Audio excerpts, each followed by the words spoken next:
Alright, what's happening, fam? L.A.R. movement still moving. Book is entitled Lessons from a Non-Custodial Father at Amazon, Kindle, and Create Space. A link will be in the description box below as usual. Go get it. This video is entitled When Effeminate Boys Become Men. I've been watching this for a minute, and you see more and more effeminate boys and young men. And, you know, those boys and young men are going to grow up to become men, but because they're effeminate, they're going to have like a switch of ideology that I don't think some people are ready for. And what I mean by that is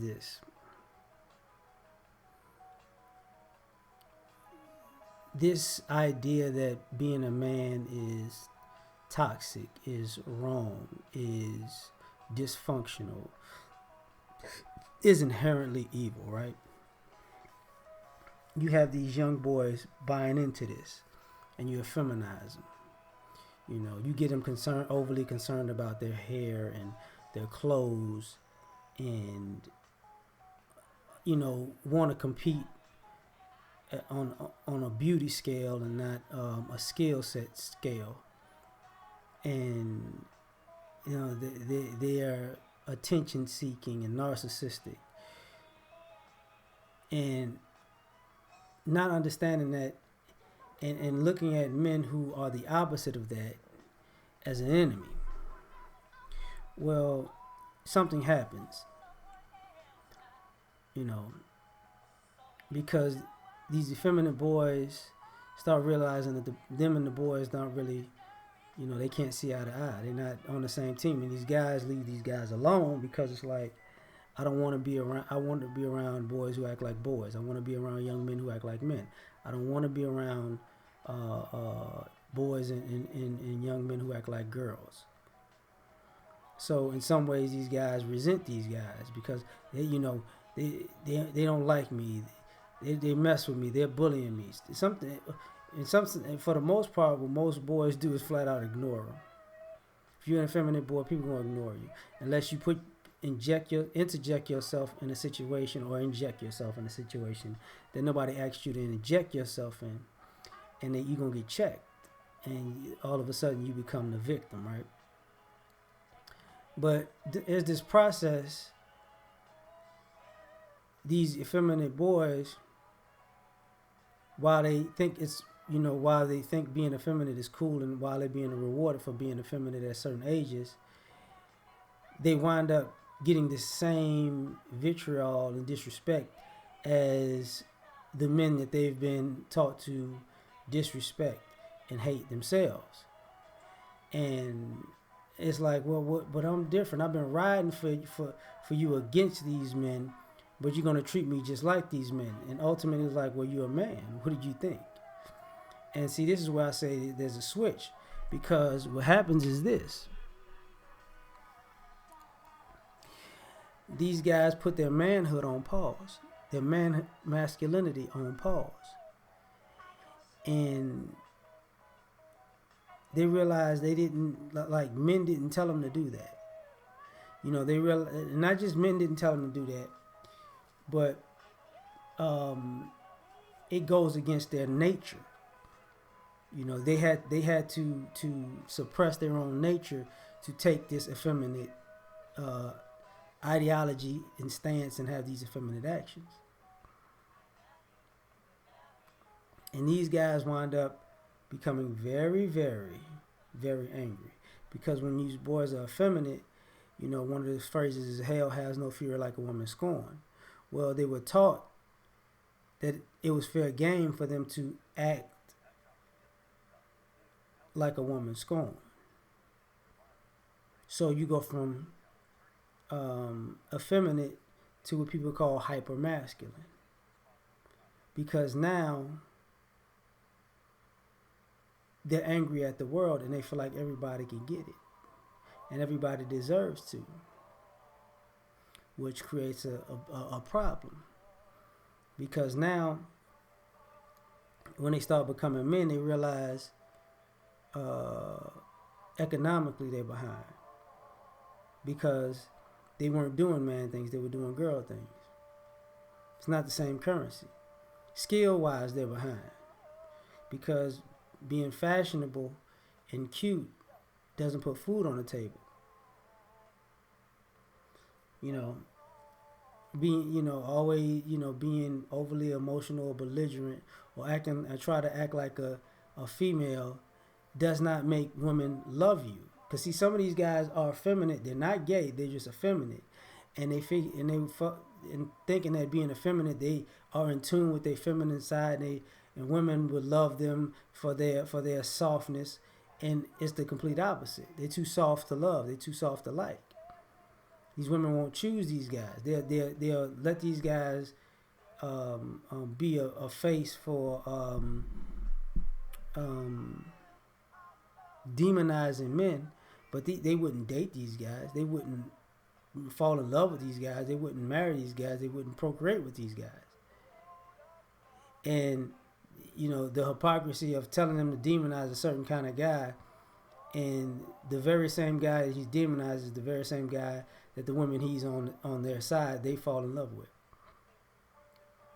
So as these effeminate boys become men, they get angry. They're upset because they weren't true to themselves. Now some of them, you got played. Some of them got played because somebody caught you at a young age and effeminized you early before you even was able to understand manhood or masculinity. I talk to young ladies all the time. Oh, I want my baby to have long hair. So he's a boy. You don't want him to walk around having long hair and being cute and fashionable. Yes, I do. And then those boys grow up to be young men who are, quote unquote pretty boys who grow up to be what people call dusty because they've been taught to be women, so they get by on their looks, so they look the part, and women fall in love with looks. They get taught how to sell women a fantasy and a story, and women buy into it because he's been effeminized. It takes a thief to catch a thief. So now these women get their feelings hurt because these guys know how to act like women enough to get women, but they're not man enough to handle the responsibility of being a man. And then these guys get mad because they come across they cross the path of these real men who that would make fun of being effeminate, that they figure were toxic, that they figure were beneath them, that they figure were evil, and these guys are good dudes. But not just good dudes, they have more skills than them. They have better resources than them. They have a better mentality than them. So now, being effeminate didn't work out too well. It was the wrong thing to be. So now these guys lash out. They went from being a woman's best friend to a supreme womanizer. This is how some people get abusive. It's the similar mindset of a lesbian couple when they're both women, but one woman says she wants the feminine role, and the other woman is put in a masculine role or wants the masculine role. And the feminine woman uses the same dysfunction to take that she would use with her vitriol for men to use and abuse the woman who's trying to be more masculine. And there's a clash because the woman who's trying to play the position of a man has to remind the woman who's supposed to be playing the position of a woman that she's a woman too. So fights occur, a lot of domestic violence, a lot of ass kickings, and with these effeminate guys, it's going to be the same thing because these guys will be like, man, I wasted all this time riding for you, and this was a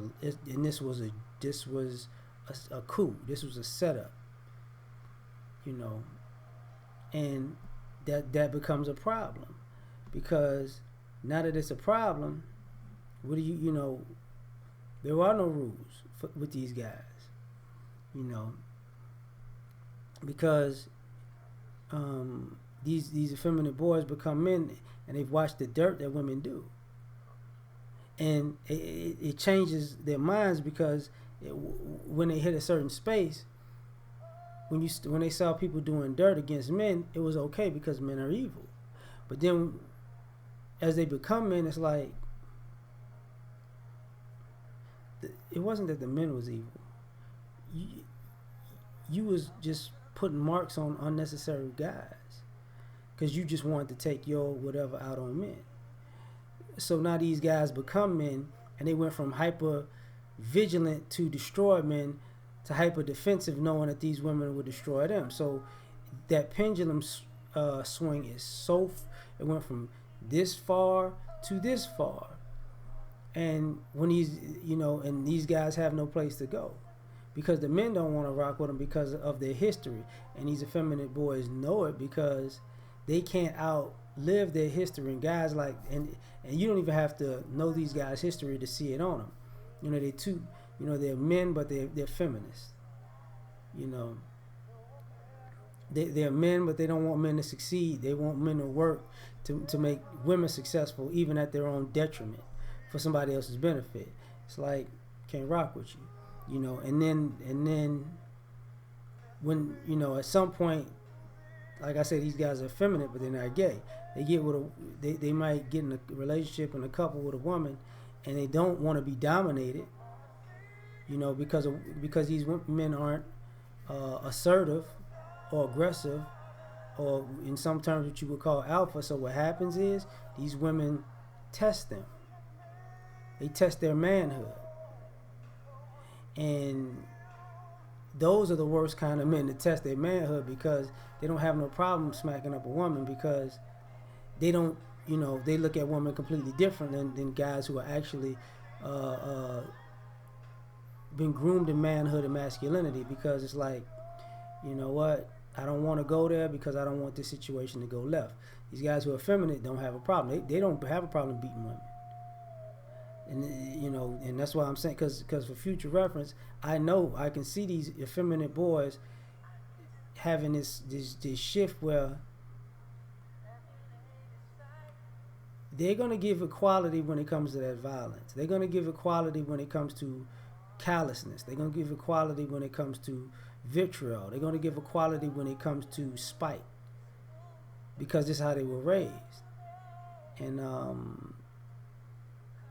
they're going to be upset at the men because it's like, the guys going to wash their hands with these guys. It's like, hey man, I'm not rocking with you. I mean, it is what it is. Sometimes I think about these things. That's why I'm putting this out there. We out.